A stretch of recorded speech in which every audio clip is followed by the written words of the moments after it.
ചടയമംഗലത്ത് ജുവലറിയിൽ മോഷണശ്രമം നടത്തിയ യുവതിയും സുഹൃത്തായ യുവാവും പിടിയിലായി. ഇരുവരും ആദ്യമായാണ് മോഷണശ്രമം നടത്തുന്നതും പോലീസ് പിടിയിലാകുന്നതും. മോഷണത്തിന് ശേഷം യുവതിയും യുവാവും ധരിച്ചിരുന്ന വസ്ത്രങ്ങൾ ഉപേക്ഷിച്ചിരുന്നു. അത് കണ്ടെത്താനായി നെടുമങ്ങാട്ടേക്ക് പോലീസ് പ്രതികളെയും കൊണ്ടുപോയതിനു ശേഷം ചടയമംഗലത്തെ ജുവലറിയിൽ എത്തിച്ച് തെളിവെടുപ്പ് നടത്തി. നെടുമങ്ങാട് സ്വദേശിയായ സുജിത്തും പാലോട് സ്വദേശിനിയായ സ്നേഹയുമാണ് ചടയമംഗലം പോരേടത്തെ ജുവലറിയിൽ കുരുമുളക് സ്പ്രേ ചെയ്ത് മോഷണത്തിന് ശ്രമിച്ചത്. ഈ കഴിഞ്ഞ 19-ാം തീയതിയാണ് ഇവർ മോഷണ ശ്രമം നടത്തിയത്. മോഷണം നടത്തുന്നതിന് 2 ദിവസം മുമ്പ് കിളിമാനൂർ, ചടയമംഗലം, ആയൂർ തുടങ്ങിയ സ്ഥലങ്ങളിൽ സ്കൂട്ടറിൽ കറങ്ങുകയും ആളൊഴിഞ്ഞ കടകൾ നോക്കിവെക്കുകയും ചെയ്തിരുന്നു. തുടർന്ന് ചടയമംഗലം പോരേടം റോഡിലുള്ള ജുവലറി തിരഞ്ഞെടുക്കുകയായിരുന്നു. ഇരുവർക്കുമുള്ള സാമ്പത്തിക ബാധ്യതയാണ് മോഷണം നടത്തുവാനുള്ള പദ്ധതിയിലേക്ക് എത്തിച്ചത്. മുമ്പ് ഇവർ ഒരു കേസുകളിലും പ്രതികളല്ല. മോഷണ ശ്രമം പരാജയപ്പെട്ട ഇവർ പെപ്പർ സ്പ്രേ അടിച്ചതിനു ശേഷം രക്ഷപ്പെടുകയായിരുന്നു.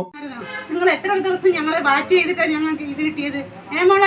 നിന്നെ ഇവിടെ കൊണ്ടുവന്നേ തിരുവല്ലത്തുനിന്നല്ലേ?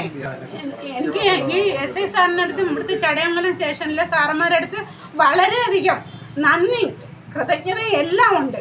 എൻ്റെ നല്ലവരായ നാട്ടുകാരടുത്തും എൻ്റെ സാറന്മാരടുത്തും ഞങ്ങളുടെ ഈ സ്ഥാപനത്തിന് ഇങ്ങനെ ഒരു പ്രശ്നമുണ്ടായി, ഈ മാഡത്തിനടുത്തും ഞങ്ങൾ ചെന്ന് മൊഴി രേഖപ്പെടുത്തിയപ്പോൾ ഞങ്ങളോട് സഹകരിച്ച ഞങ്ങളുടെ ചടയമംഗലം പോലീസ് സ്റ്റേഷനിലെ സാറന്മാർക്കും CIക്കും SIമാർക്കും ലേഡി പോലീസ് സാറന്മാർക്കും എല്ലാവർക്കും ഞങ്ങൾക്ക് എത്രയും പെട്ടെന്ന് പ്രതിയെ പിടിച്ചതിന് പേരിൽ നന്ദി രേഖപ്പെടുത്തുന്നു. CCTV ദൃശ്യങ്ങൾ കേന്ദ്രീകരിച്ച് 2 ടീമുകളായി തിരിഞ്ഞായിരുന്നു ചടയമംഗലം പോലീസ് അന്വേഷണം നടത്തിയത്. സ്കൂട്ടറിന്റെ നമ്പർ പ്ലേറ്റ് മടക്കിവെച്ചത് കാരണം പോലീസ് അന്വേഷണം ശ്രമകരമായിരുന്നു.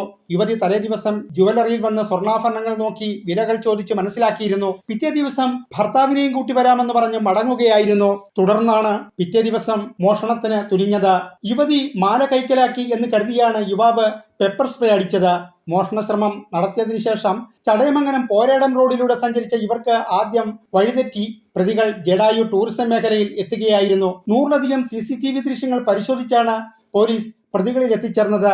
പോലീസ് യുവതിയുടെ മേൽവിലാസം കണ്ടെത്തുകയും മൊബൈൽ ടവർ ലൊക്കേറ്റ് ചെയ്ത് പാലോട്ടുള്ള യുവതിയുടെ വീട്ടിലെത്തുകയുമായിരുന്നു. യുവതിയുമായി സംസാരിച്ചതിന്റെ അടിസ്ഥാനത്തിൽ ഇവർ കുറ്റസമ്മതിക്കുകയും തന്നോടൊപ്പം വന്നത് നെടുമങ്ങാട്ടുള്ള സുഹൃത്തായ സുജിത്താണെന്ന് പറയുകയുമായിരുന്നു.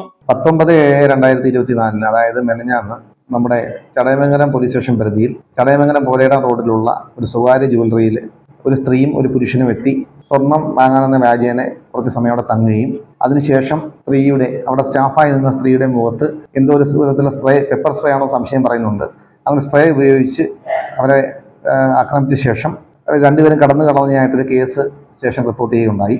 അതിൻ്റെ അന്വേഷണത്തിൽ 2 ദിവസത്തെ നമ്മുടെ അന്വേഷണത്തിൽ പ്രതികളെ ആയിട്ടുള്ള 2 പേരെയും നമ്മൾ അറസ്റ്റ് ചെയ്തിട്ടുണ്ട്. ഒന്നൊരു സ്ത്രീയാണ്, മറ്റത് പുരുഷനാണ്. അപ്പോൾ അതിൽ അവർ 2 കുടുംബ സുഹൃത്തുക്കളാണ്. ഒരാളുടെ വീട് പാങ്ങോട് പോലീസ് സ്റ്റേഷൻ പരിധിയിലും ഒരാളുടെ വീട് നെടുമങ്ങാട് പോലീസ് സ്റ്റേഷൻ പരിധിയിലുമാണ്. യുവതി വിവാഹിതയും ഡിസ്റ്റന്റായി MBAക്ക് പഠിക്കുന്ന വിദ്യാർത്ഥിനിയുമാണ്. നിലമേൽ NSS കോളേജിലാണ് ഡിഗ്രിക്ക് പഠിച്ചിരുന്നതെന്നാണ് യുവതി പോലീസിനോട് പറഞ്ഞത്. വാഹന ഷോറൂമിൽ മുമ്പ് യുവതി ജോലി ചെയ്തിട്ടുണ്ട്. അവിടെ വെച്ചാണ് യുവാവുമായി പരിചയപ്പെടുകയും സൗഹൃദത്തിലാവുകയും ചെയ്യുന്നത്. Chadayamangalam police station SHO Suneesh, SI Monish എന്നിവരുടെ നേതൃത്വത്തിലുള്ള പോലീസ് സംഘമാണ് പ്രതികളെ പിടികൂടിയത്. News bureau, Anchal.